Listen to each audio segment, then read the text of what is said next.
மதுரைக்கு இன்னைக்கு வந்து ஆண்டுடைய துவக்கத்துல இத வந்து நான் காசி விஸ்வநாதர் கோயில்ல இருந்து துவங்க போறேன். நான் அதான் என்ன பர்பஸுங்க இன்னைக்கு வந்து இன்னைக்கு நான் என்ன வேண்டிக்க போறேன்னு சொல்றேன்.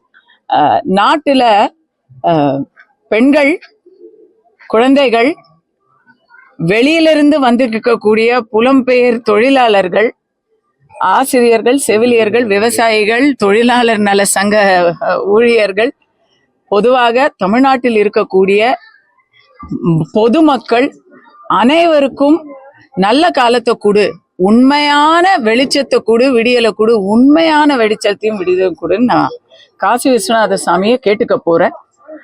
திருப்பரங்குன்றம் மலை மேல எப்படி தீபம் எரிய போகுதோ அதே போல எங்களுடைய வாழ்க்கையிலையும் வெளிச்சம் வர வேண்டும் அப்படின்னு வேண்டிக்க போறேன். ஸ்டாலின் தான் வர்றாரு, விடியல் தர போறாங்க. விடியல் என்ன கொடுக்கலையா? உங்களுக்கே இந்த கேள்விக்கு பதில் தெரியுங்க. நான் இதோ 5 வருஷம் ஆயிப்போச்சு. அவரு சொன்ன சொல் தவறாமல் அதே அந்த சொன்ன சொல்லல நிக்கணுமா இல்லையா? விடியல் தர போறாருன்னு சொன்னாங்க. அப்ப வந்து விடியல் தந்துட்டாருன்னு சொன்னா பேச்சு மாறினதா ஆயிரும் இல்லையா? அதனால அதை ஃபியூச்சர் டென்ஸ்லயே வச்சிருக்கிறாங்க. நீங்க உங்களுக்கே தெரியும், இப்போ 1ஆம் படை வீடான திருப்பரங்குன்றத்துல நின்றுகிட்டு 6ஆம் படை வீடான திருத்தணியை பத்தி நம்ம பேசுறோம். திருத்தணியில பேக் டு பேக் ஒரு நாள் ஒரு பாவம் வாயில்லாதவர்கள்னு சொல்லணும், புலம்பெயர் தொழிலாளர்களுக்கெல்லாம் வந்து நம்ம மொழி தெரியல, அவங்க வந்து ஏதோ அவங்க ஒரு மனிதர்களா இருப்பாங்கன்னு நினைச்சு ஆரம்பிச்சா அவங்க கழுத்துல வச்ச கத்திய அவங்க மேலேயே வச்சு வெட்டுறது. அத நம்ம பேச கூட நம்மளுக்கு வந்து பதறுது. அதை பார்த்து அதுவே ஓயாத நேரத்துல அடுத்த நாள் ஜமால் என்கிற ஒரு முஸ்லிம் பெரியவர், அவருக்கும் அதே போல தாக்குதல், வெறி தாக்குதல். அப்ப ஜாதி, மதம், மனிதம் எல்லாத்தையும் கடந்து என்ன இருக்குன்னு பார்த்தா போதை தான் இருக்கு தமிழ்நாட்டுல. இல்லைன்னா நேத்து ஒரு இசையமைப்பாளர் எழுதியிருக்காரு, நீ அங்க என் ஸ்டூடியோ 10 வருஷமா இருக்கு, இந்த ஏரியால இப்ப வெளியே தலை காட்ட முடியல, பயமா இருக்கு, போலீஸ் அடிச்சா கூட சிரிச்சுக்கிட்டே இருக்காங்க அப்படின்னு சொல்றாங்க. 2 காரணமா நான் பாக்குறேங்க. திருத்தணியில இன்னைக்கு நடந்தது வந்து ஒரு நாள் சம்பவம் கிடையாது. இது வந்து நீர் பூத்த நெருப்பா அங்கொன்னு இங்கொன்னுமா செய்திகள்ல முதற்பக்க செய்தியா தலைப்பு செய்தியா வராம இத்தனை நாள் போயிடுச்சு. ஆனா நான் ஒண்ணு சொல்லட்டுமா, ஃபர்ஸ்ட் ஒரு சமூகத்தினரை பல்லாண்டுகளுக்கு முன்னாடி இந்த திராவிட இயக்கம் ஆரம்பிக்கும் பொழுது ஒரு சமூகத்தினரை பார்த்து இவங்க நம்மாளுங்க இல்ல, இவங்க வேத்தாளுங்க, வந்தேரிகள் அப்படின்னு சொன்னாங்க. தமிழர்கள்ல பிராமண சமூகத்தை பார்த்து நீ வந்தேரின்னு சொன்னீங்க. அடுத்தது இந்திக்காரங்களை பார்த்து வந்தேரி, இந்தி எதிர்ப்பு அப்படின்னு சொன்னீங்க. சில நாட்களுக்கு முன்னாடி பாஜக உள்ள வந்துரும்னு பூச்சாண்டி காமிச்சிங்க. இப்ப வடக்குல இருந்து பாவம் வயிற்று பொழப்புக்காக வரவங்களை வடக்கன், பீடாவாய, பானிபூரி அப்படின்னு அமைச்சர்களே பேசுறாங்க. இப்படி ஒவ்வொரு இடத்துலயும் அவன் வேத்தாளு, அவன் நம்மால் இல்ல அப்படிங்கிற ஒரு விஷத்தை பரப்பியாச்சு. அந்த வெறுப்பை வந்தாரே வாழ வைக்கும் தமிழகத்துல யாராவது வர்றதுக்கு பயப்படுறாங்க. இது வந்து இன்னைக்கு நேத்து நடக்கலையே. 2023 பீகார் சட்டமன்றத்துல இத பத்தின பேச்சு வந்துச்சா? அப்ப இங்க நாம எல்லாரும் குதிச்சோமா, ஐயோ முறையோ அப்படின்னு ஸ்டாலின் அவர்கள் லெட்டர் எழுதி பீகார் வரைக்கும் ஆள் அனுப்பிச்சு அங்க அந்த பிரசாந்த் ஏதோ அந்த ஒரு நபரை கைதெல்லாம் செஞ்சாங்க, பேஸ்புக்ல பதிவு போட்டதுக்காக. எங்க தமிழகத்துல எல்லாரும் நல்லபடியா இருக்காங்கன்னு சொன்னாங்க. இதுதான் நல்லபடியா இருக்குதா இன்னைக்கு? அப்ப இது வந்து அவன் வடக்கத்தியானுங்கிறதுக்காக இல்ல, ஏன்னா அடுத்த நாள் எங்காலேயே நாங்க வெட்டிட்டோம் அப்படின்னு இன்னைக்கு சொல்றாங்க. இதெல்லாம் வெக்கக்கேடா இல்லையா? மூளைக்கு மூளை சாராயமும் போதை மருந்தும் கிடைச்சிக்கிட்டு இருக்கு. அதெல்லாம் யார் கணக்குல வருது? யாரு போலீஸுக்கும் சட்டம் ஒழுங்குக்கும் மினிஸ்டருங்க? இன்னைக்கு கேட்டா இரும்பு கரும், எந்த கொம்பனும் என்ன குறை சொல்ல முடியாதுன்னு சொல்றாங்க. உங்களுக்கு ஓட்டு போட்டவர்களே இன்னைக்கு 6ஆம் தேதி போராட்டம் அறிவிச்சிருக்கிறாங்க. எதுக்காக அறிவிச்சிருக்கிறாங்க? அதிக ஊதியத்துக்காகவா?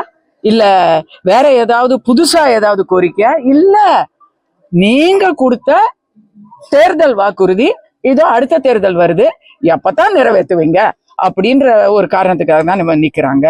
ஆசிரியர்கள், செவிலியர்கள், விவசாயிகள், தொழிற்சங்க ஊழியர்கள், டிரான்ஸ்போர்ட், ஏதாவது ஒரு டிபார்ட்மெண்ட் பேலன்ஸ் இருக்கா சொல்லுங்க?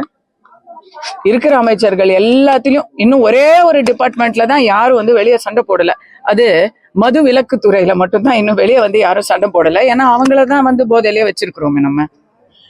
இதெல்லாம் சேர்த்துத்தான் இந்த இதுக்காகத்தான். ஏன்னா இனிமே தமிழ்நாட்டை ஒரு காலத்துல ரஜினி அவர்கள் சொன்னாரு தெரியுமா, தமிழ்நாட்டை கடவுளாலையும் காப்பாற்ற முடியாது அப்படின்னு. அவர் இன்னைக்கு என்ன சொல்லுவாருன்னு நான் கேட்க விரும்புறேன். கடவுள் மட்டும்தான், என் அப்பன் சுப்பிரமணிய சுவாமி மட்டும்தான் தமிழகத்துக்கு நல்ல ஒரு காலத்தை எதிர்காலத்தை கொடுக்க முடியும். நான்லாம் வந்துட்டேன், அதான் நான் கோயிலுக்கு போறேன். ரஜினி அன்னைக்கு சொன்னாரு கடவுள்னால கூட காப்பாற்ற முடியாது, ஆனா இன்னைக்கு விஜய் நான் காப்பாத்துவேன்னு சொல்லி வர்றாரு, அதை எப்படி பாக்குறீங்க? நம்பிக்கை தானே வாழ்க்கை. தாக்குதல் போதைன்ற மாதிரி சொல்றீங்க மேடம். ஆனா சுகாதாரத்துறை அமைச்சர் மா சுப்பிரமணியன் என்ன சொல்றாரா, தமிழகத்துல 0 கஞ்சாவா இருக்கு, 0% கஞ்சா. நாங்க திமுக ஆட்சிக்கு வந்ததுல இருந்து இங்க கஞ்சா போதை எதுவுமே இல்ல. இந்த கஞ்சாவில ரொம்ப உயர் வகை கஞ்சா நேத்து வேற புடிச்சிருக்காங்க, கிலோவா புத்தாண்டு கொண்டாட்டத்துக்கு. ஓஜி அப்படின்னு நான் கேள்விப்படுறேன். நமக்கெல்லாம் வந்து வெறும் கேஜி தான் தெரியும். இங்க கேஜியா ஓஜி கிடைக்குது. அது ரொம்ப விலை உயர்ந்த நச்சு பொருளாம் அது. அப்ப அந்த ஓங்கிறத தான் சுகாதாரத்துறை முதலமைச்சர் வந்து 0ங்கிறாரு போல இருக்கு. ஏன்னா யார் அந்த சார் அப்படிங்கிற கேள்விக்கும் யாருமே இல்லை அப்படின்னு சொன்னவர்கள் இப்ப எங்க அந்த கஞ்சா அப்படின்னு கேட்டா எங்கேயுமே இல்லை அப்படின்னு தான் சொல்லுவாங்க. அதுக்கே அதோ இங்க ஸ்டாலின் அவர்களுடைய பெயர் தாங்கிய மருத்துவமனையில வளருது அப்படின்னு கேட்ட கேள்விக்கு அங்கன்னும் இங்கன்னும் செடினா வளரத்தான் செய்யும் அப்படின்னு சொல்றாங்க. இப்படி இருந்தாங்க.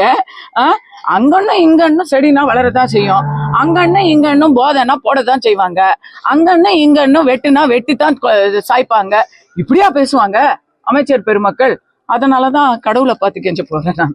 தேசிய ஜனநாயக கூட்டணியோட தலைமை இருக்கிற முடிவுக்கு வந்து தமிழகத்துல அதிமுக எடப்பாடி வந்து செயல்படுறதுக்கு உதயநிதி ஸ்டாலின் எதுங்க? அது குற்றம் இல்லைங்க, அது பாராட்டுங்க. தேசிய ஜனநாயக கூட்டணியில மிகப்பெரிய சக்தியான அதிமுகவும் தேசிய தலைமையான பாஜகவும் இணைந்து எந்த ஒரு பிணக்கும் இல்லாமல் செயல்பட்டு கொண்டிருக்கிறார்கள். அது பார்த்து உதயநிதி அவர்கள் பொறாமைப்பட்டு கொண்டிருக்கிறார்கள். அவர் சொல்றது பாராட்டுங்க. 2 பேரும் சேர்ந்து செய்யறாங்க அப்படிங்கிறது பாராட்டு. அதை வந்து அவர் ட்விஸ்ட் பண்ணி சொல்றாரு. என்ன இப்ப எல்லாரும் வந்து சண்டை போட்டுக்கிட்டே இருக்கணுமா? அவருக்கு எல்லாரும் எதுவும் யாரும் ஒன்னா இருக்கக்கூடாது, இவங்க மட்டும் அப்படியே வள்ளிசா எல்லாரும் ஏமாத்திக்கிட்டே இருக்கலாமா? அவங்களுக்கு ஓட்டு போட்ட அத்தனை பேரும் இன்னைக்கு மனசு மாறிக்கிட்டாங்க தெரியுமா? இன்க்ளூடிங் இன்னைக்கு மைனாரிட்டி ஓட்டுல தான் அவங்க வந்து மெதப்பா இருக்கிறாங்க. மைனாரிட்டி எல்லாரையும் நான் களத்துல போய் பாக்குறேன், எல்லாருமே மாற்றம் வேணும்னு சொல்றாங்க. எல்லாருக்குமே வெறுப்பாயிடுச்சு. RSS அமைப்பு வந்துட்டு அல்கொய்தான்ற மாதிரி வந்து MP மாணிக் தாகூர் சொல்றாரு, அதை நீங்க எப்படி பாக்குறீங்க? இதை நான் வன்மையா கண்டிக்கிறேன். ஒரு மக்களுக்கு யாருமே வராத போது எந்த ஒரு இப்ப கூடங்க ஒரு உசுறு இங்க போயிருக்குதுங்க. பூரணச்சந்திரன்கிற ஒரு தம்பி, எந்த ஃபேமிலி, அவங்க வீட்டுல எல்லாரும் யாருக்காக ஓட்டு போட்டாங்க? திமுகவுக்கு ஓட்டு போட்டாங்க. உதயசூரியனை தாண்டி யோசிக்காத ஒரு ஃபேமிலியில ஒரு உசுறு போகுது. அந்த உசுறு போனதை அரசியல் ரீதியாக மட்டுமே பார்த்து மனிதாபிமானம் கொஞ்சம் கூட இல்லாம வேணாம் தற்கொலை பண்ணிக்காதீங்க, இன்னைக்கு யாரும் உங்களை மாய்த்து கொள்ளாதீர்கள் அப்படின்னு சொல்றதுக்கு கூட அந்த கட்சியில இருந்து யாரும் வரல. தாசில்தார் மட்டும் வேற வழி இல்லாம வந்து பார்த்துட்டு போனாரு. அவங்கள பத்தி கொச்சையா நீங்க வந்து உங்க ஈகோ சிஸ்டம்ல போட்டுக்கிட்டு இருக்கிறீங்க. நான் ஏற்கனவே அவங்க குடும்பத்தை நான் சந்திச்சேன். ஒரு மனைவியால செத்தாரு, மதுவால செத்தாரு அப்படின்னு பச்சை பொய்ய சொல்லி நீங்க போட்டுக்கிட்டு இருக்கிறீங்க. அந்த இடத்துல உண்மையான சேவையும் உதவியும் கொடுக்கக்கூடிய இயக்கங்களை நீங்க வந்து இப்படிதான் சொல்லுவீங்க.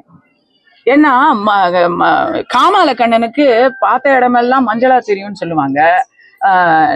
நம்ம எப்படி இருக்கோமோ அப்படித்தான் நம்ம மத்தவங்க எல்லாரையும் சந்தேகப்படுவாங்க.